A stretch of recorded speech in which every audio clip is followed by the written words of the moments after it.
Now we'll move on to the next part of the lesson, the aged mother.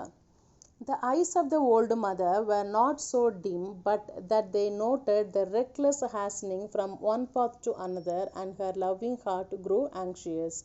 Her son did not know the mountain many paths, and his return might be one of danger, so she stretched forth her hand and snapping the twigs from bushes as they passed, she quietly dropped a handful every few steps of the way, so that as they climbed, the narrow path behind them was dotted at frequent interval with tiny piles of twigs. So என்ன பார்த்தோம், அவங்க அம்மாவை முதுகில் carry பண்ணிவிட்டு அவங்களுக்கு வேணுங்கிற food வாட்டர்லாம் எடுத்துக்கிட்டு he is climbing up towards the Obatsuyama mountain and he reaches there. So அந்த வே போகிற வழியில் அவங்க அம்மா என்ன பார்க்குறாங்க அப்படின்னா, this path is very confusing நம்ம பார்த்தோம். அதனால the returning for her son will be very difficult. So she started breaking the branches, small twigs from the plants in the nearby. So she stretched her hand and broke all those things, and she put as a pathway. போகிற வழியில் என்ன பண்ணுறா, கை கெட்டுற தூரத்தில் இருக்க செடியில் இருக்கிற twigs எல்லாம் she is breaking and drops it on the way, because she thinks that it will be easy for her son to come back. திரும்பி அவன் வர்றப்ப it will be easy for him to follow the path down. So அதனால she is doing that way. She is creating a path for her son. When he comes down, he should not feel bad. At last the summit was reached. Weary and heartsick, the youth gently released his burden and silently prepared a place of comfort as his last duty to the loved one. So மெல்லமாக மேலே ஏறின பிறகு, reach ஆன பிறகு ரொம்ப வேதனையோட அந்த என்ன பண்ணுறான், இந்த பண்டில் கீழே இறக்கி வச்சு சைலண்ட்டாக he is getting ready, making ready a comfortable place for his mother. Gathering fallen pine needles, he made a soft cushion and tenderly lifted his old mother onto it. He wrapped her padded coat more closely about the stooping shoulder, and with a tearful eyes and an aching heart, he said farewell. So அம்மாவை என்ன பண்ணுறான், பக்கத்தில் இருக்க பைனோட needles எல்லாம் எடுத்து ஒரு பெரிய ஒரு குஷன் மாதிரி என்ன பண்ணுறான், ரெடி பண்ணி அம்மாவை தூக்கி அது மேலே வச்சு அவளை ஒரு பேடட் கோட்டோட என்ன பண்ணுறா, நல்லா க்ளோஸாக ரேப் பண்ணி, குளிர் அடிக்கும் இல்லைங்களா, அதுக்காக என்ன பண்ணுறான், கம்ப்ளீட்டாக ரேப் பண்ணி அவளை கம்ஃபர்டபுளாக செட்டில் பண்ணிவிட்டு ஒரு டியர் ஃபில்டு ஐஸோட he says farewell to his mother and he started moving down. The trembling mother's voice was full of unselfish love as he gave her last injunction. So என்ன ஆகுது அப்படின்னா, அம்மாவோட வாய்ஸ் என்ன ஆகுது, tremble ஆகுது, ரொம்ப shiver ஆகுது. அந்த இன்ஜங்ஷன் அப்படின்னா என்ன அர்த்தம்னா, an order restraining someone from performing an act. அப்படின்னா அவங்க அம்மாவால் அந்த செயலை செய்ய முடியல, பிகாஸ் என்ன ஆகுது அப்படின்னா ட்ரம்பிள் ஆகுது. Let not thine eyes be blinded, my son, she said. The mountain road is full of danger. Look carefully and follow the path which holds the piles of twigs. So the going back is not easy, ரொம்ப dangerous. அதனால போகிறப்ப look down and see the path which I have created with a pile of twigs. அந்த கிளையை ஒடிச்சு போட்டு நான் என்ன பண்ணியிருக்கேன், உனக்காக ஒரு வழி கிரியேட் பண்ணியிருக்கேன், அந்த வழியை கரெக்டாக ஃபாலோ பண்ணி என்ன பண்ணு, கீழே பத்திரமா போ அப்படின்னு சொல்லி உங்கள் அம்மா சொல்கிறாங்க. The path which holds the piles of they will guide you to the familiar path farther down. The son's surprised eyes looked back over the path, then at the poor old shriveled hands, all scratched and soiled by their work of love.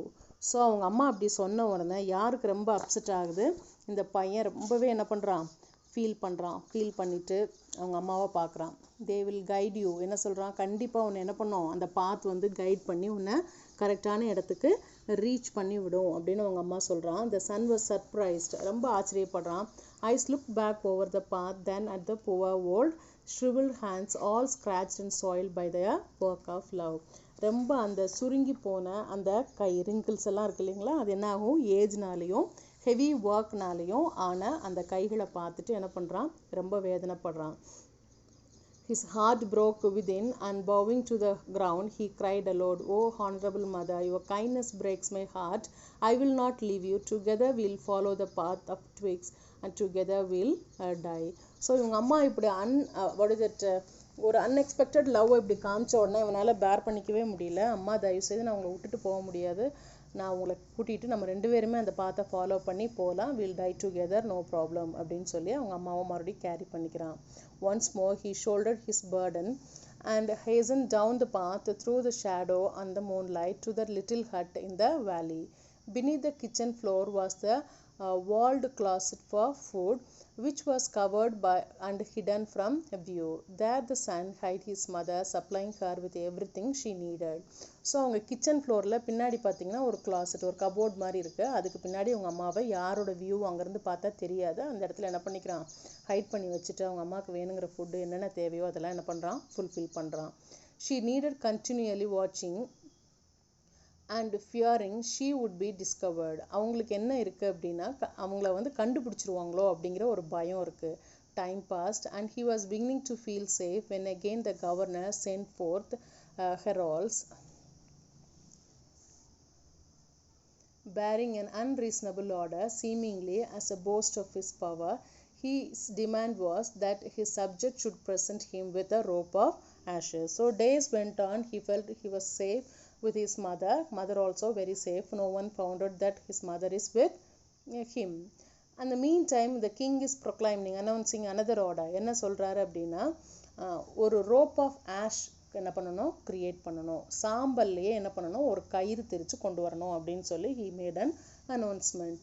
The entire province trembled with dread. The order must be obeyed, yet who in all shining could make a rope of ashes? So எல்லாருக்கும் பயம் வந்துடுது, ஏன்னா யாராலையும் என்ன பண்ண முடியாது, nobody can make a rope of ash. One night in a great distress the son whispered the news to his hidden mother. Wait, she said, I'll think. On the second day she told him what to do. So wait பண்ணு, நான் உனக்கு கண்டிப்பா I'll guide you ன்னு சொல்லிட்டு second டேல she is giving some instruction. Make rope of twisted straw. So புல்லை வச்சு என்ன பண்ண, ஒரு straw வச்சு என்ன பண்ண, ஒரு ரோப்பை கிரியேட் பண்ணு, ட்விஸ்ட் பண்ணி. She said, then stretch it upon a row of flat stone and burn it on a windless day. ஒரு ஃப்ளாட் ஸ்டோன் மேலே அதை ஸ்ப்ரெட் பண்ணிட்டு காற்று அடிக்காத ஒரு நைட் என்ன பண்ண, அதை பர்ன் பண்ணு. He called the people together and did as he said, and when the blaze died down, there upon the stone with every twist and fiber showing perfectly lay a rope of ashes. So அந்த நெருப்புலாம் அணைஞ்ச பிறகு பார்த்தா என்ன தெரிஞ்சதுன்னு, அந்த stone மேலே அந்த ரோப்போட twist எல்லாம் இருக்கிற மாதிரி என்ன இருந்துச்சு, ஒரு அழகாக ஒரு rope of ash அதில் இருந்தது. The governor was pleased at the wit of the youth and praised greatly, but he demanded to know where he had obtained his wisdom. So governor was very much pleased by the intelligence of this youth. He appreciated him as well as he asked from where he got this idea. Alas, alas, cried the farmer, the truth must be told, and with a deep bow he related his story. நான் கண்டிப்பாக நான் உண்மையை சொல்ல வேண்டிய நேரம் வந்தாச்சு அப்படின்னு சொல்லிட்டு he started telling.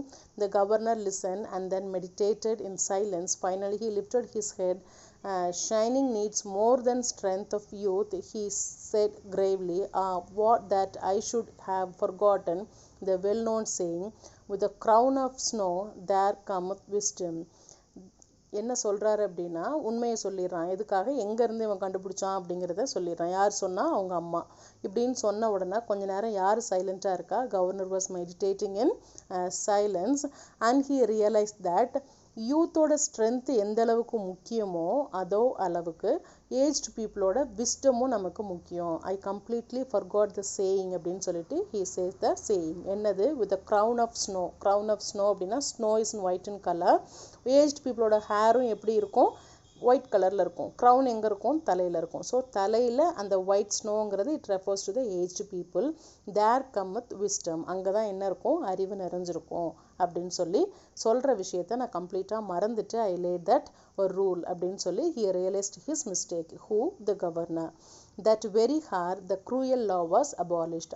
அந்த நிமிஷத்துலேருந்து என்ன ஆச்சு, அந்த க்ரூயல் லாவை என்ன பண்ணிட்டாங்க, அபாலிஷ் பண்ணிட்டாங்க. And the custom drifted into as far a past that only legends remain. So அந்த கஸ்டம் என்ன ஆயிடுச்சு, ட்ரிஃப்ட் ஆகி என்ன பண்ணிடுச்சு, as far a past that only legends remain. லெஜெண்ட்ஸ்னால் யார், அறிவாளிங்க என்ன பண்ணுவாங்க, நிறைஞ்சிருப்பாங்க. ஏன் அப்படின்னா யங் மட்டும் இருந்தாங்கன்னா from where they get knowledge, they will not get knowledge from anybody, only the aged people can teach the next generation. So அதை யார் realise பண்றா, the king realizes at the end of the story.